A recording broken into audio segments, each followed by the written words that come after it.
तो सबसे पहले तो अली इमरान, हमारी यही बात हो रही है आपस में कि ये प्राइसेस जो हैं, पेट्रोल की कीमतें क्यों बढ़ी हैं, और क्या ये आलमी मंडी में तो बढ़ी होंगी, क्या खित्ते में हर जगह इसी तरह ही होता है कि जब वहां बढ़ती हैं तो हर जगह बढ़ जाती हैं? जी, अमेरिका में तो मेरा ख्याल है ये डेली का रूटीन होता है कि जैसे ही प्राइस में फ्लक्चुएशन होती है तो वो डेली एवरेज के हिसाब से वो इम्प्लीमेंट हो जाती है।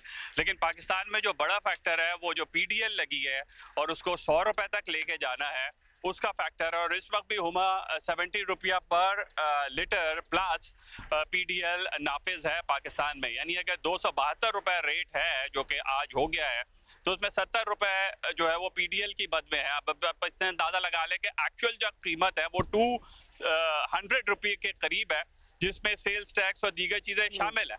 लेकिन पीडीएल, क्योंकि हमारे यहाँ टैक्सेस नहीं जमा हो पाते, एग्रीकल्चर टैक्स नहीं जमा हो पाता, बड़े बड़े कारोबारी हजरात टैक्स में किफायतशवारी मैं कहूँगा कि वो करते हैं, तो इसके सबब ये होता है कि फिर आसान तरीका होता है कि उस जगह टैक्स लगा दो जहाँ पे पेट्रोल भरवाने वाले बाइकर को भी उतना ही इम्पैक्ट आए जो कि प्राडो चलाने वाले को के ऊपर इम्पैक्ट आए। तो ये अनफॉर्चुनेट होता है, और यही आईएमएफ ने किया है कि 11,500 रुपए अगर एफबीआर ने जमा किए हैं तो वो इसी वजह से किए हैं, पीडीएल की वजह से, और वो आगे जाके और कलेक्शन बढ़ेगी। जी अच्छा, अब अली बताइएगा, ये हमारे इंटरनल फैक्टर्स हैं, आईएमएफ वाले फैक्टर्स हैं जिसकी वजह से पेट्रोल की हालिया कीमतें बढ़ी हैं? क्योंकि हम अगर आलमी मंजरनामे में देखें तो कोई नई जंग तो शुरू नहीं हुई है। मतलब क्या वहां तब्दीली आई है? बैनुल अक़वामी सतह पे तेल की कीमतें बढ़ी हैं जिसका असर यहाँ पड़ा है, या फिर हमारे अपने फैक्टर्स की वजह से ये कीमतें बढ़ी हैं? फिर पेट्रोलियम डेवलपमेंट ली हुई थी, फिर कार्बन टैक्स लगाने की भी बात हुई थी, वो भी तय हो गया था, वो भी लगना है, तो उसका क्या परसेंटेज है? जी बिल्कुल, उसका भी इम्पैक्ट अब्दुल्ला है, और साथ में जो हमारा डॉलर की पैरिटी रुपए के साथ है वो हल्की सी डिस्टर्ब हुई है, उसका भी फौरन इम्पैक्ट आ जाता है। जो इंटरनेशनल मार्केट में रेट है खाम तेल के, क्रूड ऑयल के, वो तो $70 से निचली ही सतह पे मौजूद हैं। ये सिर्फ एक स्पाइक ईरान और इसराइल जंग के दौरान आया था। हाँ। जबकि जो जहाज हैं उन्होंने भी किराए बढ़ा दिए थे जो पेट्रोल और डीजल और क्रूड ऑयल लाते हैं।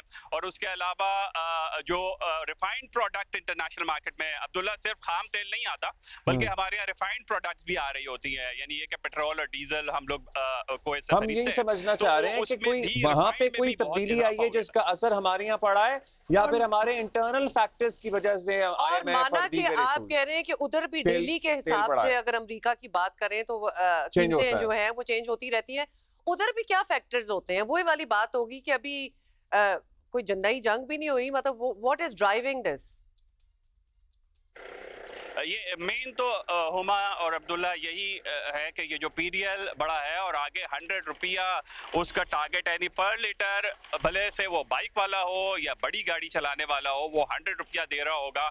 और उसका इम्पैक्ट जो आप कह रहे हैं कि स्पेसिफिकली पाकिस्तान की मार्केट को अगर देखें तो मेजर इम्पैक्ट पीडीएल का नजर आ रहा है। ठीक है, बहुत शुक्रिया आपका अली इमरान। मेजर इम्पैक्ट जो है वो हमारे इंटरनल फैक्टर्स ही हैं, असरअंदाज हो रहे हैं। आलमी मंडी में सच कोई रद्दोबदल आया नहीं है। अली इमरान हमारे रिपोर्टर ये बता रहे थे।